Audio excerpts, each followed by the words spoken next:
So it's you and me, Nadia. Hello, Julia. Lovely to meet you. And thank you so much for coming on the Therapy Works podcast. Thank you for having me.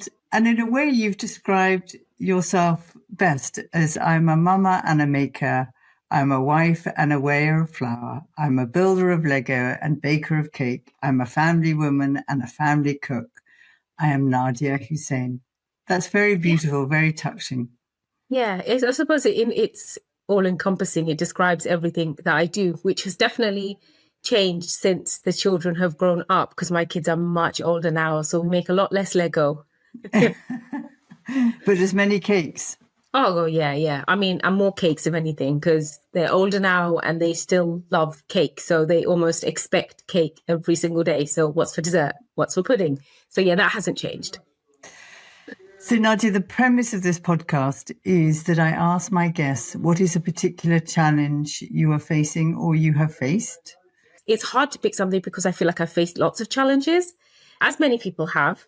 One of the things that I've learned over my 40 years is to not just to be okay with saying that these are the challenges that I faced, because for a really long time, I didn't always want to admit that I had these challenges or I struggled with certain aspects of my life. So yeah, when you say that, it's like I actually can think of lots of challenges that I've had and I just don't know which one to pick. Can I help you pick one? You've got a new book out, Ruza, which is your Bangladeshi term for Ramadan. And It looks a beautiful book. It's so beautiful and meaningful and done with so much love and care. And I imagine every time you bring out something new, like your BBC programme last year, your other cookbooks, it's both a celebration and exciting, but I guess it pushes the buttons of challenge. Because I heard you say that expectations are the mother of all evil. So every time you bring something new out is expectations of yourself, of others. Yeah, absolutely. I think before, I've done this for nearly 10 years now. So since the Bake Off, my career began post Bake Off, and I've been doing this for 10 years. If I said to you that it's easier now, 10 years later, I'd be absolutely lying to your face, because it isn't Seriously? Easier. Yeah, totally. I would not say it's easier at all, because with every kind of year comes with a challenge, but it's every project comes with a challenge, because I feel like from the very beginning, if I think back to when I went on Bake Off, when I was first announced, I'll take it right back to 10 years when I was very first announced. And I think it's on the Daily Mail, they have images of the 10 different bakers. And there I was, everybody, you have a picture of yourself, and then you have a little bio of what you do. And mine said housewife. And of course, mother, it must have said mother. I think it just said housewife. I'm not sure if it said mother. I think it just said housewife. And the amount of criticism I got, I read comments saying that she's on benefit, she's a freeloader, she's sponging off the government. I mean, just because I'm a housewife, and I can almost guarantee there are hundreds of thousands of women who are housewives who contribute. I don't know if they would. Much. Yeah, and I don't know that they would get the same abuse or the same comments that I did, but I think there was something about the fact that I come from an immigrant family. I grew up in an immigrant house, and so naturally it's like, well, she must be on benefits, well, she must be sponging off the government. So there was a lot of really derogatory, negative comments. And from that moment, I don't think that bad taste has ever really left my mouth, because from that very moment, I did something that I was really proud of. But within an instant, from the moment I was announced, that got taken away and it became something completely different. And I think that hasn't really changed in the 10 years. Every time I do something, it always feels like I have to prove myself. That sounds so painful, in that your kind of internal relationship with what you do is determined and creative and full of love. And then you're on the receiving end of judgment that comes from assumption, that comes from bias, that comes from ignorance. But that does contaminate your experience. So every time you do something new, it gets in the way. And no matter what I do, I almost always, there's an expectation that with every project that I do, don't get me wrong, I am so aware of all the positivity and the love that I get on social media. Yeah. So much love. Let's not take away from that at all. Yeah. I get so much love when I do all these amazing projects, and lots of people buy my books, they use my books, they watch my shows, and they're like fully like supportive of everything I do. And I love those people because they really do lift me up and they do make me feel so much better about what I do. But there is that teeny tiny minority exist, and unfortunately it's very easy to say don't read it, switch it off.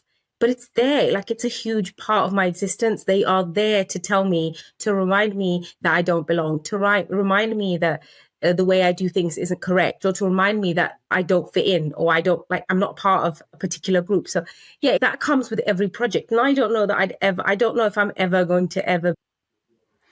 The only thing I guess you can change from a psychotherapist's perspective is your response to it. So you're British born, you're born here, from Bangladeshi parents. So there's that bridging you, I guess, had to do your entire childhood of living in an immigrant household with Bangladeshi food and language and culture, and then stepping into a British school with English food, English culture, British culture. And so that you've lived between two worlds all your life. And so if you're looking at the direct line, the way people criticize you of not fitting in comes from an early misalignment in yourself that you didn't feel entirely fitting in wherever you were. Well, if I think back to when I was really young, I remember I must have been maybe 8 or 9, and they do this thing in class, which I think they still do in class these days, is where they go around and they ask each child, so what do you want to do when you're older? And so we were all picking up our hands and the teacher was picking us one by one. And I said, everybody in the class, they want to be teachers and doctors and nurses. And back then we didn't have social media influencers, none of that. It was all just teachers and nurses and doctors. And I raised my hand and the teacher picked me, and I said, I want to be an archaeologist. And the teacher said, your parents aren't rich enough for you to be an archaeologist. And then just moved on. And that was the so that was the exact moment I realized that we were different. Even though I grew up in a community full of immigrants, I went to a school where most of the children came from, 90% of the children came from immigrant households. So it was the norm within your school? Totally normal. Yeah, totally normal. Like in the school, it was completely, absolutely, like I think it was normal for me. And growing up, I did not know any different. That for me was completely normal. And I think when I said that I want to do something that wasn't a doctor or a teacher or a nurse, for some reason, the teacher at the time felt the need to correct me and say, put you back in your box. Yeah, it was just like, well, actually, no, everybody else, yep, you can be a doctor or a nurse, accountant or a teacher. But when I said I wanted to be an archaeologist, her instant response was, well, your parents aren't rich enough for you to be an archaeologist. And that was the first time I felt resentment towards my parents. And I remember going home and thinking, oh my goodness, we're poor. Like up until that point, I was the richest kid in the class because I felt like I had everything. There was nothing for me. I didn't feel like I lacked anything in my life. I was a kid. I didn't really need or want for anything. I had my siblings. We were so happy. As siblings, we lived our lives. Yeah, there were 6 of us. So our house was really full. We had loads of cousins. It was a happy upbringing, especially where my siblings were concerned. So to go home, and then I remember just looking at my parents thinking, you're poor. I can't do anything because you're poor. And I'd never felt that before. Never, ever experienced. I'd never known that money was the thing that could stop us from achieving things till that point. Yeah. It feels painful these 32 years later. It's like you have a body memory of it. Yeah. Like up until then, there was no judgment. There was innocence and joy in a way. Yeah. And then it was the first time you could looked at your parents as like, you're stopping me from going forward. Yeah. And they didn't. So there's something about that which I guess is a real negative judgment. But your response to it, did you think it had an influence on you now? I think at the time I was definitely, because I grew up in a house where I had 2 siblings who were very sick. So my parents were in and out of hospital quite a lot. So we didn't see them as much as most kids would see their parents. So My maternal grandma took care of us quite a lot. So we spent a lot of time with her. She cared for us a lot, months on end. And cooked for you and loved you. And yeah, oh my goodness. She was the softest, kindest. So she's still around. She's just the kindest, softest. And she's a grandma. So we got away with most things. So if we said we all want to sleep on the floor in front of the telly tonight, she said, all right, let's just all sleep on the floor in front of the telly tonight. So she never argued. Her role was to feed us and just to make sure that we were happy. And that's what she did. Just the most amazing grandma. So we didn't really grow up with mom and dad. We didn't grow up the kind of rules that I probably made my kids adhere to, bedtimes and brush your teeth before bed. None of that. It was very much, if mom wasn't at home for 6 months, we just went with whatever my nan said. So we didn't really have those kind of rules. But I think from that moment, and nothing really stopped me from dreaming, because I think I've always been a bit of a dreamer. I've always said that this is what I want. In my head, I give myself little goals and say, this is what I want to achieve, or this is what I want to do. And I do it. And I was a high achiever at school. So I was very academic, did really well at school. I was school council. I was prefect. I did all of that. Ticked all the boxes. You were really good at exams. You worked really hard. Yeah. Worked really hard. My aim in life was always just to go to university, because nobody in our family had gone to university. Nobody had any higher education. So to be fair, nobody really even finished college. So everybody went to high school, finished high school and went into work. So nobody went into higher education. And I was the very first. I remember when I got into high school, I said, the first thing I'm going to do is aim to get to university. And that was my aim from the age of 11. So and I kind of worked there.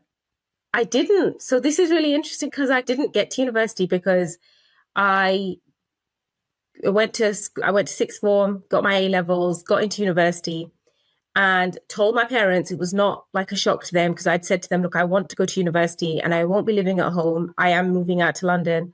Which is a big thing in your community, in your culture, isn't it? Yeah. Huge. I was the first girl to get into university. First girl to say that she wanted to move out of the house without being married. That was a huge deal for my parents. Mm-hmm. Yeah. And unfortunately for my parents, to them, I think it felt like I was saying that I wanted to move, and I wanted to move to the moon, and that's where I was living. And for them, that was very alien. And they also, unfortunately, had the whispers of a community that viewed women negatively and didn't see women as high achievers. And in their heads, they believed that women had a role, and that was the only role that we were meant to. It's limited. Yeah, it was very limited. We were to get married, we were to have children, we were to make homes. And that was our role. And I did not see myself that way. I grew up seeing the women in my life. The women in my life were all unhappy. Every woman that I grew up looking up to was unhappy, in unhappy marriages, in unhappy lives. Though they may say that they were not unhappy, to me, they seemed unhappy. Is that your mum and your grandma and your absolutely. Aunts, your cousins, Yeah, miserable. No one was happy. Nobody was happy. What gave you that insight, that impression? A lot of the women that I grew up around suffered domestic violence because that was normal. A lot of the women that I grew up around, just their role was simply to cook, to feed the children. I just never saw them aspire to do anything. I never saw them do anything that made them happy. They didn't have friends. They didn't socialize. Very isolated. Very isolated. It's just hard. I mean, my grandma, I remember when I got married, my grandma said, "Does he beat you?" And I said, "No, Nan, he doesn't beat me." She goes, "You're so lucky he loves you." And I said, "Yeah, Nan, he does." And it just dawned on me in those these little moments, little snippets that I get with my grandma. What was normal? That was what was normal to them. A good husband was someone who didn't beat you. The bar was that low.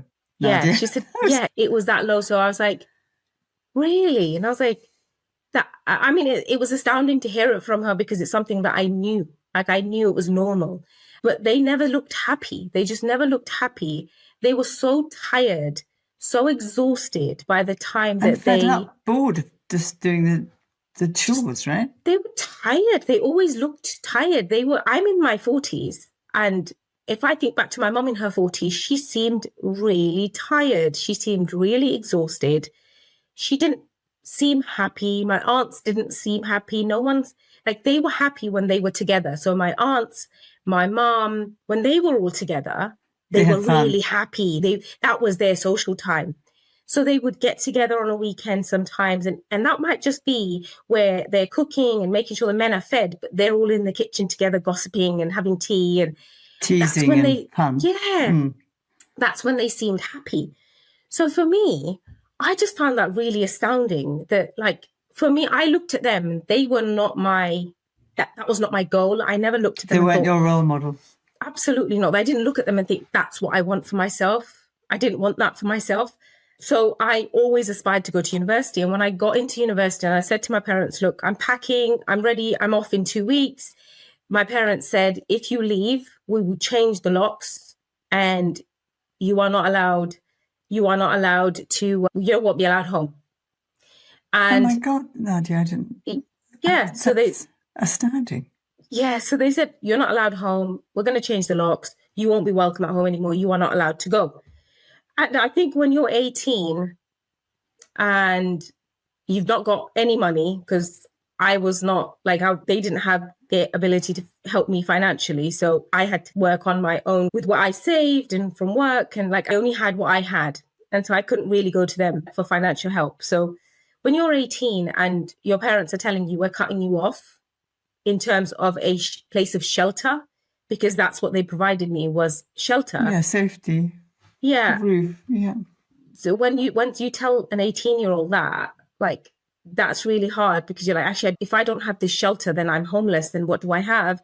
And what if it doesn't work out at university and I've got nowhere to come home to? And also the fear of disobeying my parents. With all of that, I had to give up university. I had to just send that email and just say, that's it, I'm not going. And I had to give up my space. And that was the hardest thing I've ever had to do. And I think what comes up in you now as you remember that? I mean, as it turned out, you had great success. But looking at that 18, 19-year-old you 22 years later, what's she saying to you and what would you say to her? Oh, goodness. I mean, I want to reassure her and tell her that it's going to be okay. But I don't think that anything could have consoled 18-year-old me, because it was a little bit like being 8-year-old me and the teacher telling me that your parents aren't rich enough for you to be an archaeologist. It was like when somebody ripped that dream away from me in that moment. I worked really hard to build that dream up again for myself. But this time I knew it was being taken away from people that I trusted and loved. Yeah. Yeah. So it was very different when a teacher took it away from me. But when your parents take it away from you, it's a whole different, how do you reconcile with your parents? How do you, your love changes, the way you love them changes, the way you look at them changes, because there must have been so much unexpressed fury. Oh, I was so angry, because it was tough, because I think what I did was then I just got 3 jobs and I said, if you're not going to let me go to university, then I'm just going to work. And then it would be like I went away. You'll never see me, but I'll just be working. So I never really came. I came home, but I only came to eat and to sleep. And that was it. And I never took days off. I just worked consistently. So I worked really hard.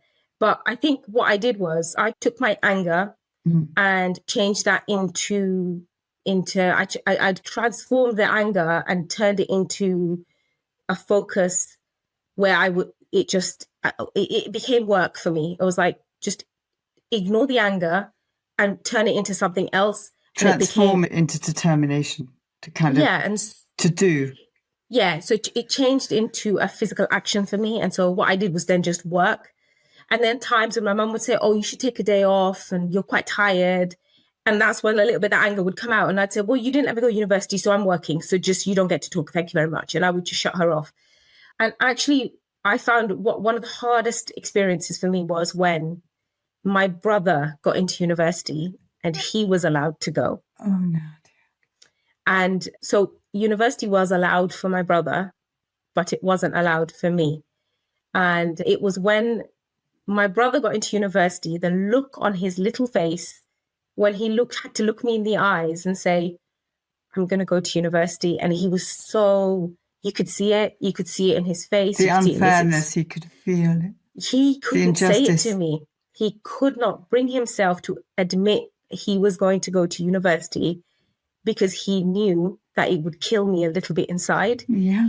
But with everything, all the strength that I had, I was so happy for my brother. I could not be happier. What I can't have for myself, I would never not want for my For somebody own, else. for anyone else, let alone my You baby loved brothers. him a lot, because one can really hate someone for having what you want, but you Absolutely. didn't. No, absolutely no. I wanted success for him. I wanted to see him thrive.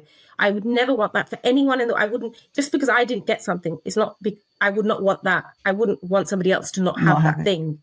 I know that through my own children. Everything that I didn't have, I want my children to have. I want to, if they needed a piece of the moon, I would find a way. I would find a way to give them the piece of the moon, but I would not. But when he said it to me, he said, I don't know how to say it, but I'm going to go to university. And I could see it break him. Yeah. It broke him, but I didn't let him him see it in my face. And I hugged him and I was really happy for him and supported him however I could.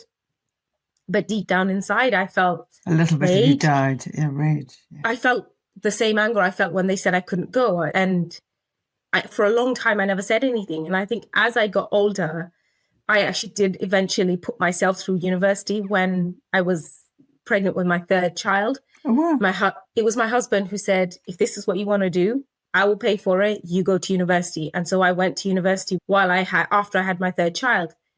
And I remember in that moment, my dad said, I'd love to pay for one of your semesters. I'd love to pay for a term of university. And I said, you don't get to do that. I said, absolutely not. You had your chance. Yeah, whilst I would have loved for somebody to pay for it, because financially that would have been great for me. For you. Yeah, huge stretch for a family of 5, for my husband to find the money to send me to university. I could not be more grateful to him for believing in me. And he's literally the only person in the world who believes in me. And well, not now, but then.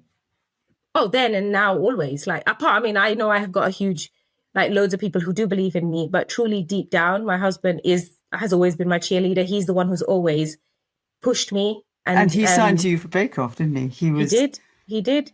But yeah, when my dad said, I'd love to pay for one of your terms. And I said, absolutely, I will not give you that. I said, you don't get to have that. No, I said, you do not get to have that. I am in my 3rd trimester with my 3rd child doing revision when I should have been doing this in my 19s and my 20s while I had youth and while I had time and while I had freedom. I don't have any of that. And I'm trying to get myself through university. Squeezing through it. Yeah. Yeah, literally. And trying to squeeze a child out. I said, absolutely not. You don't get that. I'm not giving you that. And he said, no, that's fine. No problem. But I couldn't. I took a little bit. The fury is still there. Yeah. I think in that moment, though, I took a little bit my own power back. I just said, no, you don't get to control that, because what I don't want you to say, I never want anyone to ever say that we did get you through university. So yeah, I never took him up on that offer. I mean, thinking of your history, and I know you talked about your anxiety and that you have panic attacks. This may not fit for you, but if I look at your timeline, I would say the origin of your panic attacks is the 8-year-old you and the 18-year-old you, who in those moments, the shock of reality, the powerlessness and the fury that you felt sit side by side, that can get ignited all through your life. That there are similar moments that are not the same, but that the shock of what happened to you then is embodied in your system. Yeah. And it is like you've worked through a lot of it. And though it was an arranged marriage and you never met Abdul, it's been a really good marriage, hasn't it? That you've changed each other, I guess. That love has changed you and him. Yeah, I think love can only get you so far. I truly do believe that. I think love can only get you so far, because I can love. You're good loving. And that's why you're so loved, is you're very warm and loving. You've got this warmth that brings sparkles out of you. I can love. I know how to love, and I give it with all of my heart.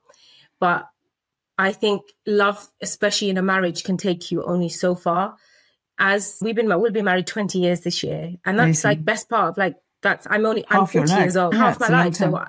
we've been together half of my life. So I've done a lot of my growing with him, and a lot of my growth has happened with him, and he's seen the best and worst parts of me. And to be honest, he's had to heal parts of me that he never broke. So for us, we always maintain that love is only going to go. We love each other, of course, but when you're raising adult children who are teenagers growing into adults, like the pressure and the stress that comes with raising grown children, having extended family, trying to work out how we fit into how, as our family dynamic changes, how we change with our family dynamic, where our own parents sit in all of that. So it's, love can only get you so far. We've always What gets you the rest of the way? Compassion, and I would say compassion and having the ability to adapt. Yes, I agree. Having the ability to adapt, because nothing stays the same forever. It was beautiful when the children were toddlers, and that our love was very different then, and they needed from us and what we needed from them was very different. Now, very different. Having children who are 18, 19, what they need from us is very different, and we have to change. And that doesn't just make us better partners for each other, but it also makes us better parents for our children. And that's something that I suppose I never saw happen when I was growing up, because they were our parents, nothing changed. It was all just very the same. Because I was going to say that in some ways, your parents being immigrants, I'm making this up, I'm making up this story, and you tell me if it's a true story, is they lost so much when they left Bangladesh that was safety, that was familiarity, that was theirs, that was in them, that they then held on to cultural beliefs and norms with a kind of grip that couldn't adapt and change because they didn't have the confidence to dare to open to let you, say, go to university or to have a different attitude to a young woman and to a woman. But you now, being the first generation of immigrants, in some way have been able to have the confidence. It takes confidence to change. So I wrote a book about change, This Too Shall Pass, that change is the single biggest influence on our lives. That if we are adaptive and flexible, we can grow and develop through life. And that those that are rigid have less joy, less happiness, more depression, more anxiety, because we need to have that capacity to change. Yeah. But I'm wondering, with your parents, they didn't dare. I do. And I've got to say, like, now that I'm in my 40s, I look back and I understand. I get it. Like, I definitely have learned to be much more, I suppose it doesn't sting as much. However, had I not been successful, would it sting had I not been successful? It would. I just think, I think if I didn't have success, would I look back at them and always feel resentment and anger? And I think I would. But I think because I've been able to forge a career and be successful, I think that's allowed me to forgive to some extent. But for me, I think it's when I think about when I have to forgive someone, I think about how that becomes a lesson for me going forward. That's lovely. Because I know that I've worked really hard to forgive that moment or what happened to me in that time, because it robbed me of something that I really wanted and dreamt of. It was so precious to you. Yeah, I mean, and education for me was like my be all and end all. I loved studying. It was just something that I was very good at. I wasn't good at anything else but being academic. So for me, when you're stripped of the only thing you're good at, who are you? Like, what are you? You're really robbed. Yeah, and I just didn't know who I was. But I think now that I'm at 40 years old, I can look back now at having forged a successful career. I can look back and can look at them and think, what was it that made them make that decision? What made them feel like they had the right to take that away from me? So, and I look at it and I think my granddad who actually brought my mum over to this country, he was and left for dead 3 or 4 times in his span of living in the UK, because oh my God, he was one of the first Muslims to move into Luton, and he was beaten, left for dead 3 times. I'm so sorry. And we talk about this story all the time. And he had the courage to stay.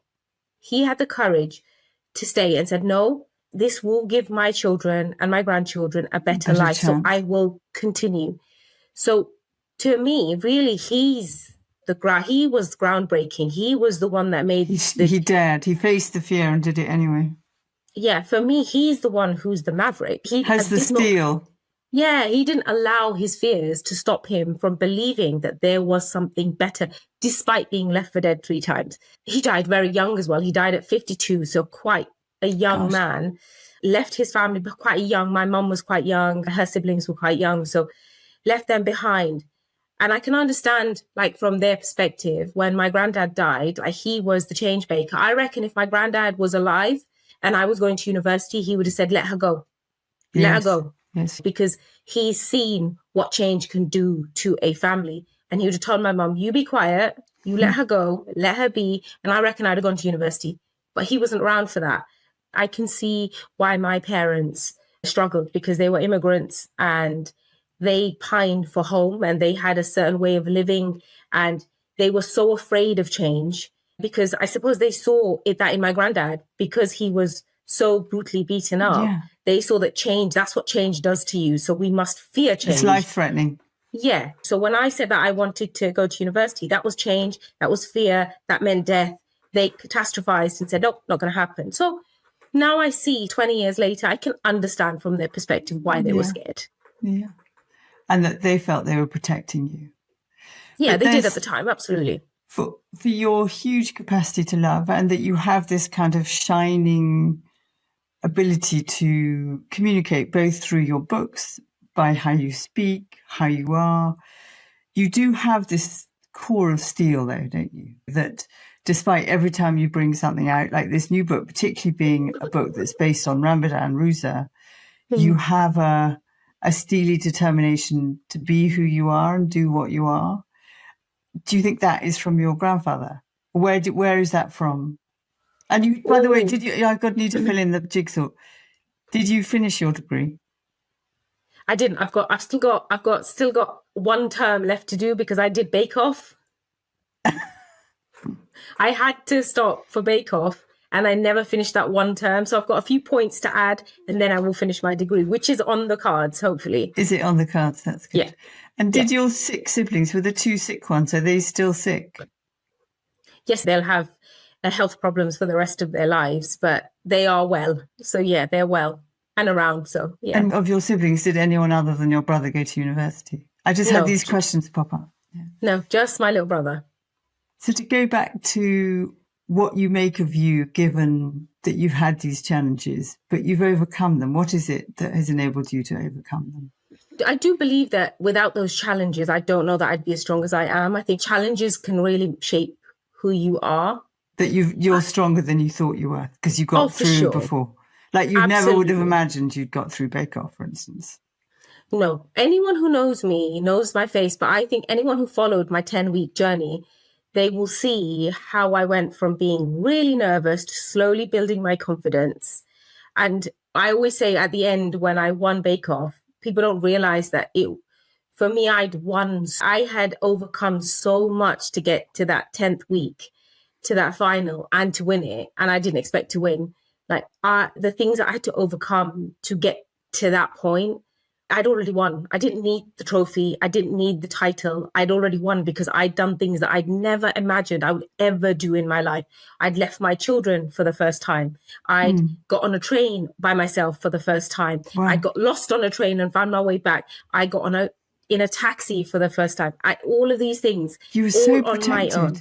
Yeah, it wasn't people that protected me. I protected myself, because I was so fearful of my anxiety and what it would do to me, that all I did was create safe spaces, safe scenarios, and safe people. And they were the things that got me through. So I had routine, I had people, I had places, and I never broke that routine. And Bake Off broke that for me. My husband pushed me to do it, and he said, you cannot be in bed. You need to get out, you need to do, and you need to do something for yourself that does not involve me or the kids. It was that made me do it. But it's incredible from a psychological perspective. 10 weeks in psychological terms is very short. So that you went from this kind of anxious avoidant, as it were, who just stayed at home, never travelled, never were on your own, never didn't know what you could survive, to coming through so much fear. And in 10 weeks, you reversed yourself. And it's that thing, like, take yourself out of your comfort zone and you can find joy. But you did that on steroids. I think it was because I was so exposed to so much so fast, and I really had no time to think about what was happening. I had to just get on. But I think I work at my best when I'm under pressure. I am my best under pressure. When somebody says, this needs doing, you've got this much time, get it done. That's when I'm at my best. If you leave me just to be, I get anxious. I think when I don't give myself time to think, I'm my best, I can get stuff done. And I think that's what happened. I was like, no, I'm doing this and I'm going to give it my best. And that's what I do. That's what I'm like with every project, any project in my life. I'm going to do it and do it to the best of my ability. Whether I come out looking like a failure, I don't mind. I'm going to give it my best.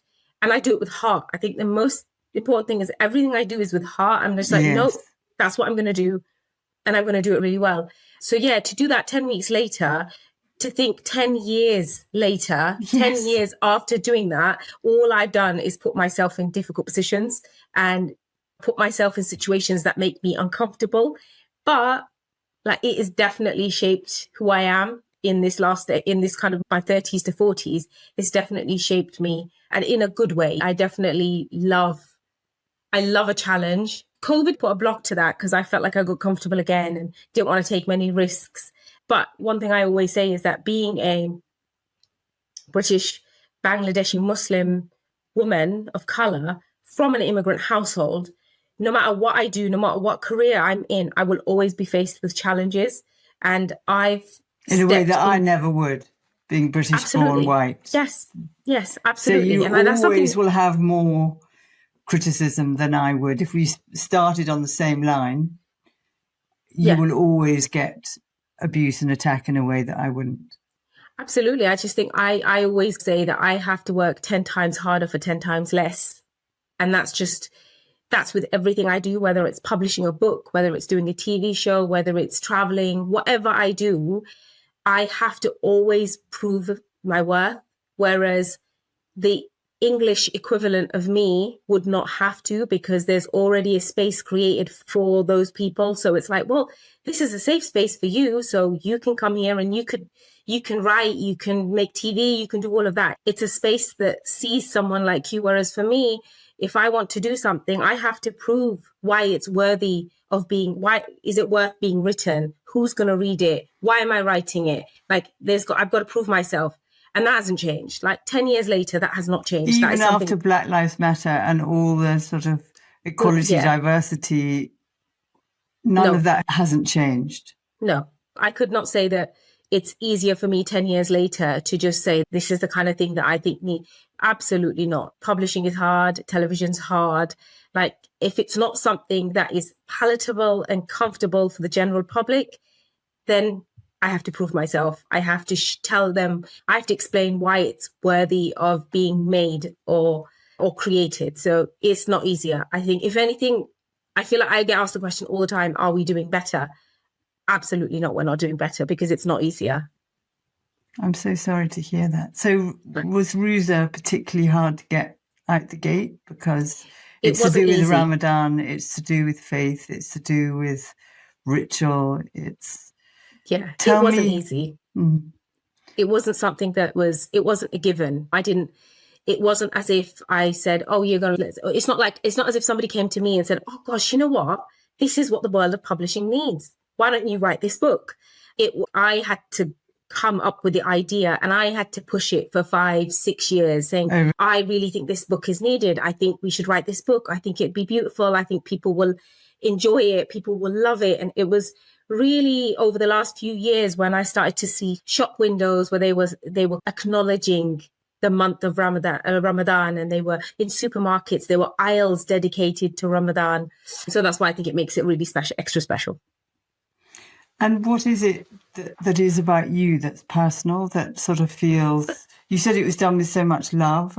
Yeah, because as a Muslim, Ramadan is something that we've observed every year for as long as I can remember. My parents did it when we were younger, and obviously growing up is something that I observed. So it was so important to be able to share that journey and what it means to me to people who do follow me. And I think it's really important to write books that I love writing my cookbooks, but I think it's been so important to write something that's really core to my values and what I believe in and what I love, and to really celebrate other cultures and other cuisines.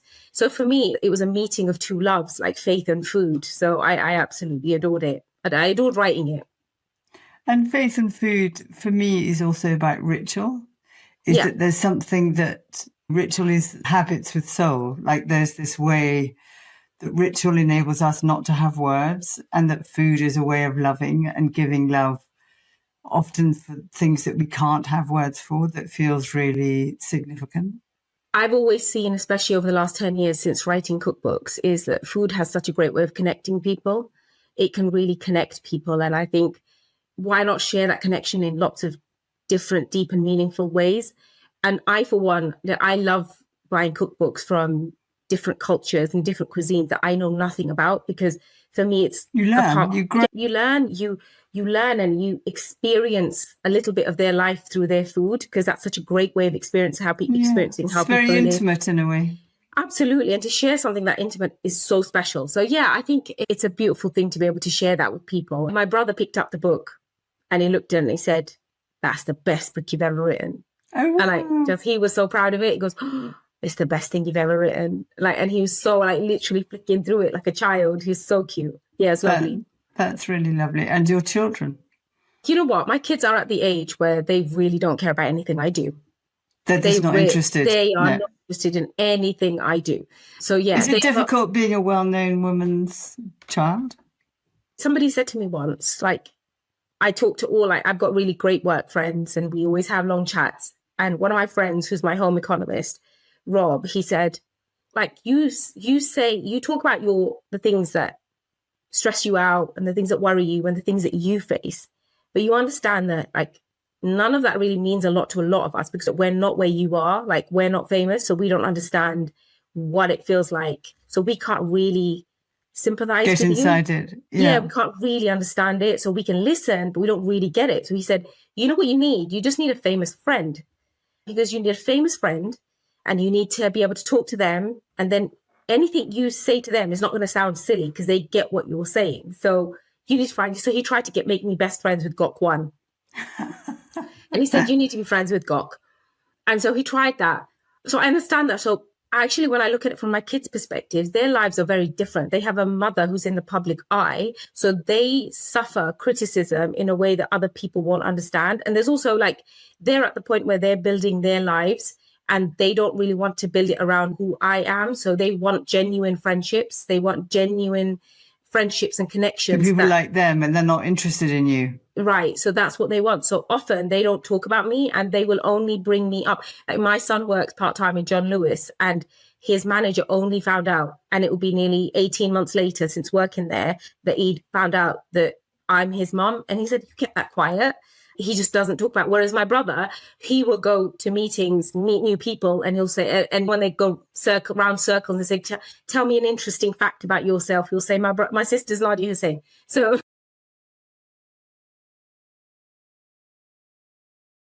everyone's different. So yeah, I think to have But they want their own identity. They don't want to be the portal to meet you. They want to be the portal for themselves. Exactly. So I think that's really important for them. They'll never really ever find anyone their age, their peers, who can relate to their struggles with having a famous mum, because they don't know children who have famous parents. So we're alone in that struggle. So I suppose in those moments, we really do lean into each other for support, which actually helps us to be closer. Yeah. And so did Gok Wan become your friend? We're friends, not besties, but where am I going to find a famous Muslim hijabi woman who can relate to the stuff I have to handle? Because Is there no one out there like you? There's no one. Not that I can find, no. But, because Gok Wan, I'm sure, will have his struggles, but they won't be the same as mine. No. I think what you're also saying, which I think is really important about facing challenges, is that when you can be open to them as a family and share them together as a family, you grow stronger as a family. Yeah. And what I've seen a lot in my work is this idea of protection, parents protecting their children. So not talking about things in the thinking that I've just found marmalade on my jersey from my breakfast. I love that. I love that. It's literally sticky on my finger. So sorry. Anyway, but what I see a lot, which is sad and also shocking, but so common, is that parents and children protect each other by not talking, by not telling them, I'm finding this difficult, or this hurts me, or Mum, I'm pissed off with you being well known. And so then they hold it inside, thinking they're stopping each other from being upset. And I think what you're saying is because we're open together as a family, we communicate as a family, it actually brings us closer. Yeah, it does. It does. I didn't grow up with that kind of open communication, honesty. And I suppose also being able to sit in a family and that's again something that we've had to really work hard on, is dropping the hierarchy, because it's one thing when they're really small, there's mom, dad, and there's siblings, and there's grandparents who are above you. But I think you start to raise adult children, the hierarchy has to drop a little bit, because there's moments where it has to, where you have to just be people. Because I think when you're just people, it's much easier to understand each other. Because if you are in the hierarchy and you're like, well, I'm your mom, respect me. Do as I say. Do as I say. You don't really see the person. And that's definitely something that I've learned, especially with my older two, is that like I'm going to have to drop the role for a second and just be a person in the room and try to understand and listen. And that's hard. I'm not going to deny that. It's really hard as a mom. And let them have power. Let them influence you from your original thinking. Yes, exactly. So that's hard. I'm going to say that's a really tough wall to break down, but it's one that I try really hard to do as much as possible. And I imagine, and I know that your kitchen has been in a hiatus since you've been doing a new kitchen. And I hope it's gorgeous and done now. Nearly. It's getting there. It's really funny because with any workmen, like, or labourers, like, as soon as they've given you something that functions, you really can't get a hold of them after that. They're like, well, you have a kitchen and you have a dishwasher. We'll get the kitchen done in 6 months. So yeah, very much hanging around waiting for it to be finished. But it's beautiful because we've got a lovely glass roof and I love the sound of rain. So I put a glass roof in my kitchen so I can hear the rain. Well, you've had a lot of it recently. So that's yes, we have. satisfying. Yeah, we've had loads today. Do you cook together and talk together like your mother and your aunts did? Yeah, we do. Like my daughter spends loads of time with me. She's very much my Velcro baby and always has been. She's stuck to me all the time. She's always hanging around. And I said to my husband yesterday, we're going to have to start drawing a line somewhere because she doesn't even care if I'm asleep. She'll wake me up to talk to me. And I'm like, so sweet. Yeah, she'll wake me up. So so she'll wake me up. So yeah, we spend lots of time together in the kitchen cooking. I have this beautiful kind of space where I cook and they sit in front and they eat or they help prepare something. And so, yeah, communal. Yeah, that's really lovely. So Nadiya, in your challenges, it feels like not letting the challenges overcome you, but to build you from overcoming them, that they don't necessarily get less. They change.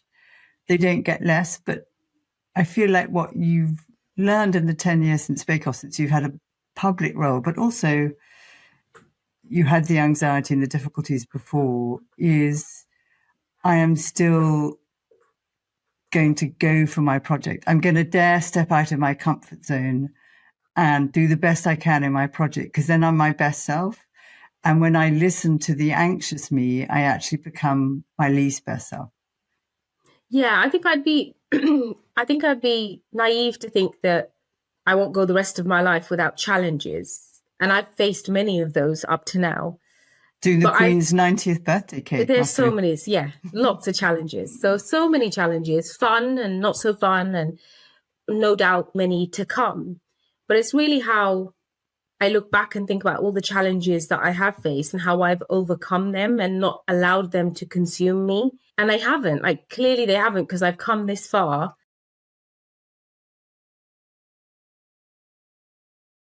Yeah, so I've come this far. So I think what I've learned is knowing when to stop and take a breath and just really sit in my feelings and understand what's going on and how I want to tackle a And challenge. do that 3-point thing. 3 things you can see, 3 3 things you can things, smell, 3 things you can hear. And that really and helps. 3 parts of your body to move.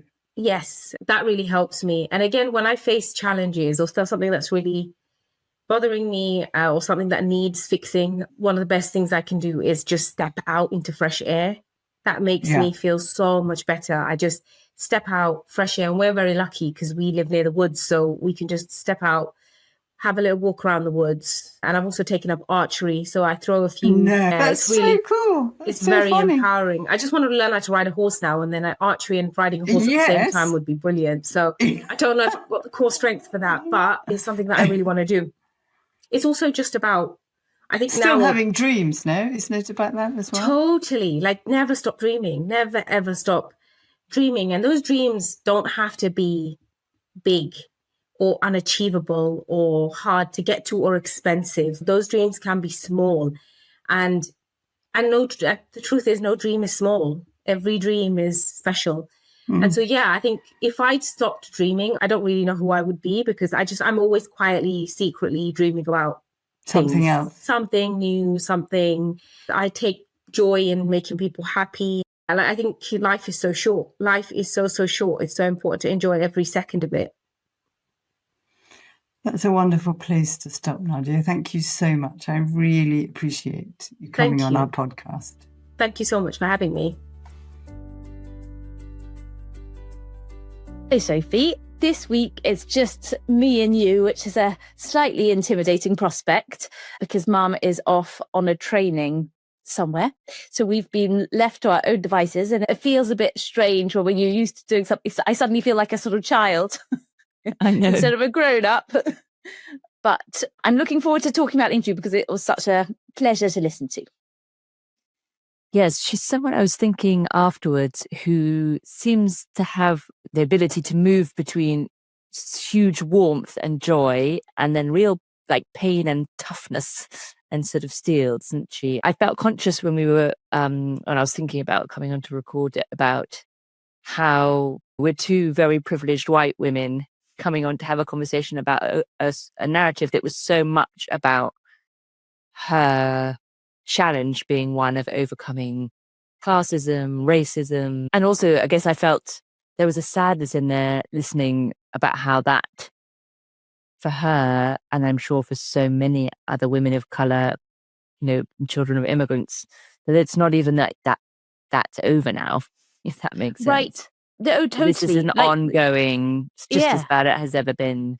Yes. I mean, one of the thoughts I had was like, how much is it really possible to understand somebody else's experience, right? Like in our job, that's a major task, is to try and understand what somebody else's experience is and their internal experience and their external experience. And I will never know the challenge of being a hijabi Muslim woman. And I guess the fact that she couldn't find anyone else out there is an indication of how much the forces is against somebody being in this sort of public sphere. And I also noticed how shocked I felt at the abuse that she's experienced, which I think is a sort of like highlights like my own naivety, even with sort of trying to understand somebody's experience. And I imagine that those out there who've experienced similar things would not at all be surprised at her experience. And I think I also just felt really glad that she brought it up, because I think it would have been very easy for her to focus on this narrative that feels sort of Hollywood-like. Like I've gone from this, I've gone from this little mouse in my home to not exploring, and now I'm like a sort of star baker doing all of these things.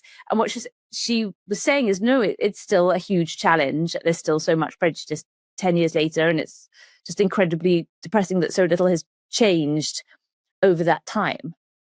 Yes, those 2 moments of real heartbreak that she points to, about that 8-year-old girl being sort of having this sort of shock realization that poverty was a barrier between her and her dreams, that wasn't true that things were possible for her necessarily, or if they were incredibly harder compared to others. And then obviously the university one that just, that was so painful to hear. And as you say, maybe for many people listening, there will be more like recognition and shock right? And familiarity. And also it's important work, isn't it? Bridging these conversations into different communities that haven't had that experience. Like when I worked in prisons as a sort of 23-year-old woman, knowing basically nothing about everything, even, I had no idea about the men's world that I was attempting to support. And yet, you've been to an all-girls school your whole life. but it knew men. There was also an exchange, I guess, of part of what my job was to do was help them to transition into a world that they struggled to transition to, a world of employment, stability, mental and physical health, but also for me to like learn something about the reality of so many people's lives. Gosh, like hearing about the university that she dreamed on and planned for and then couldn't go, that was really unbearable. And I think that to sort of generalize it, it's also, I suppose the sort of initial reaction is when like a parent seems to be like just stamping on somebody's dreams, the initial reaction is to be like how could you do that? Like, how could you do that? And I think part of the importance of the narrative is to also not be binary about it. Like, yes, this was an unbearable experience and it came from a place of protection. And it made me think about parenting, and your natural instinct as a parent is always to want to protect your child, whatever that means to you. And I think protection as a parent, when it comes from a place of fear, is often not that helpful. I'm afraid of my child having really sad feelings, for example. So I want to sort of jump in and rescue them from those feelings, or I want to rescue them from something at school that's difficult with a friend. And I think that it's sort of coming from a place of, I can't bear my child going through this thing, like it's a fear. And so I think sometimes it's helpful to just, if you are parenting and your instant reaction is that sort of lion, like I want to jump in front of my baby cubs kind of thing, and a really natural, important thing, and sometimes essential. Like sometimes you need to go into the school and talk to the teacher. Sometimes like that protective instinct is really important. But I think it's helpful to take a pause and say, like, where is this drive coming from? Where is this drive to protect coming from? Because if it's coming from a place of confidence, like this is advocacy, this is my child who is vulnerable and can't do it for themselves, then I'll fight for what they need. But if this is like actually coming from a fear based in like not wanting to be uncomfortable or not wanting my child to feel something that actually they can bear, it's worth sort of pausing and thinking about. Yeah, that's so interesting. And yes, in a way, although in Nadia's case, the difference was bigger because of her family coming more from an immigrant background and her going to Western school, UK, British culture. There's also that kind of thing that happens almost with every generation and their children, right? It's because fear comes up in a parent, me included, when your children are going into worlds or into decisions or in directions that you don't know and understand. So often in our time now, it comes up around gender, doesn't it? But before it would have been homosexuality and it's race, and it's sort of whenever our children go into something that we don't know what the consequences are, we haven't been there ourselves, it's not a viewpoint we understand or exist in, fear strikes. We sort of want to keep them in what we know, because then we feel like we're better able to help them navigate it. But as you're saying, that's not really what we want to be, is the safe base that give them confidence to go and to explore, in other words, and then trust them to navigate it. And obviously there's an age appropriateness to all these things, but to trust them to figure out if it does go wrong, and for them then to be able to come back to you if it does. Whereas if you're like, don't do it, it goes wrong, then they don't want to come back for the I told you so. No, exactly. Yeah, I think being curious. And I really enjoyed the conversation around how like parenting changes as your children grow older, and what they need as teens is really different, and how complicated it is to navigate that. And I think about that a lot as my children are really small, they're 3 and 5, and that feels very much in my comfort zone, I think, of parenting, because there's so much that's in your control. And like I was saying before, the instinct to protect is really sort of soothed by the amount that you can do when they're 3 and 5. And actually, obviously, mums not here. But I think something that she has navigated really well is parenting us as adult children and sort of being flexible, adjusting. And I think she sort of talks a lot about in her book about change, is that the system, you can't stay the same or the system will become too rigid and break. And so you kind of have to be flexible. You have to adapt. And anybody who's sort of trying to navigate that, particularly teens, Dr. Lisa D'Amour on Instagram is very, very good about how to navigate that. I follow her. I don't have teens, and I still find her really, really helpful if anybody's kind of in that stage. And I also thought she pointed to something which I was intrigued by, because I was like, oh, I haven't heard much conversation around this, is how your marriage changes and adapts as your children go older. It's a whole system, isn't it? A family. And so even as things as simple as, I remember watching our eldest sister when their kids got old enough to not be going to bed in the evening. Yeah. So not looking forward to that. Horror. It was me with horror. And I just remember watching it being like, oh my God. Like, what you do then? You can't hang out with your partner one-on-one. You have to sit and watch telly and what they, all that. So even on a really basic level, and also that big transition rate when your children leave home impact on your marriage as well, or your partner or whoever you're with. So I was like, I'd be interested to hear more about that from people, about what that's been like. Yes, and that love only gets you so far. I think this is an interesting way of framing it. Yeah. It was how she described it, as love only gets you so far. And that the rest is a lot about like flexibility and compromise. And I think that's true at any stage of your marriage, isn't it? Or your partnership or your friendship or whatever relationship that you're in. And she talked about forgiveness being a lesson for her. And she has been presented with these challenges, and all of us have been presented with challenges to different degrees and different ways. And I guess it's that thing, we've talked about post-traumatic growth lots of times on the podcast, of growing through something difficult, which isn't the same as saying those things don't still hurt. Yeah, they suck. Don't still suck. Don't still wish they were different. Like, and I thought that was quite clear in her. It's not like she stopped being upset by what happened at university or the things that have happened in our own lives, right? It's alongside rather than it wipes out the difficulty. Yeah. On a change of topic. Okay, go for it. Right at the end when they were talking about her book, Ruza, which is about Ramadan and the power of kind of ritual and food and coming together.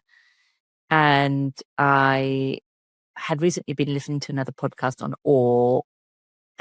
And in it, I didn't have time to go and look it up, but it's with Keltner, Daka Keltner, who's the kind of awe guru, who's done all the research. I'd like that name. I'd like to be the awe guru.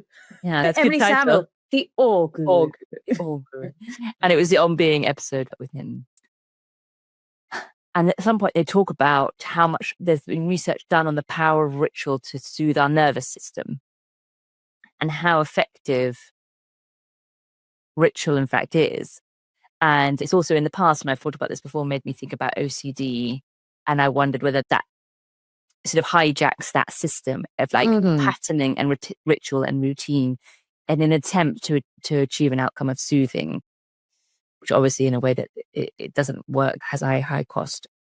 But I think as human beings, it's a really integral part of how we are in the world. I think I'm trying to say that I really have increasingly valued it in my own life. I think in the last few years, me and my family have started to have more rituals in our life. And it helps me connect to the sense of not just me, the interconnectedness of life and of the universe in that kind of awe kind of way, and to each other, which I find very soothing, particularly at times when the world feels quite fearful. And so I was interested in her book of like, oh yeah, I resonate on that level with it. Right. I think I sometimes get it. I know what ritual is, but sometimes in my own life, I find like, where is the line between ritual and habit? I have a lot of like habits that I do that feel soothing, like having a cup of tea with a biscuit or something at a certain time of the day, or getting like a coffee from a shop instead of from my house on like certain days of the week, that feel like they make me feel, they give me a little perk in my day. But I don't think that, I guess ritual kind of has to have more spiritual meaning. element. Yes. So I think I'm very good at having habits. I don't know that I have that many. I think maybe I'm ritual poor. Habit rich and ritual poor. I think I'm ritual richer and habit very poor. I find habits really hard to make. So this is my goal. I'm going to try and have, actually I'm trying to think, do I have any? I must have some rituals. But my habits are so plentiful. I don't know where I'm going to squeeze in the rituals. You could probably just convert. Why don't you just add a spiritual flavour? Spiritual flavour to my cup of tea. Prayer. Well, you have your good to do that. Well, I should think of something else. But yeah, it's a lovely thing. And I never cook, but I love cookbooks. I just love looking at pictures. We're the same.